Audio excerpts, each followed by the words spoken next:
घरपोच 10 मिनिटांमध्ये डिलिव्हरी करण्याच्या स्पर्धेतून व्यवसाय वाढवण्याचा प्रयत्न होत असताना त्याची किंमत रस्त्यावर अपघातांच्या रूपाने मोजली जात असल्याने गंभीर वास्तव समोर आले आहे।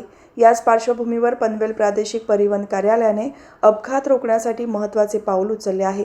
पनवेल आरटीओने अतिजलद डिलिव्हरी सेवा देणाऱ्या कंपन्यांना थेट ताकीद देत व्यवसाय करा, पण डिलिव्हरी कर्मचाऱ्यांचा आणि सामान्य नागरिकांचा जीव धोक्यात घालू नका असा स्पष्ट इशाऱ्याचे पत्रच दिले आहे।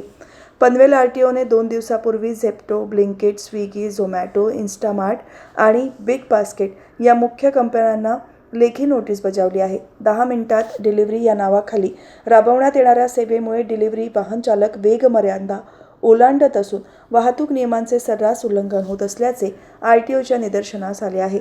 परिणामी सार्वजनिक रस्त्यांवर अपघातांची शक्यता लक्षणीयरित्या वाढत असल्याचे नमूद करण्यात आले आहे।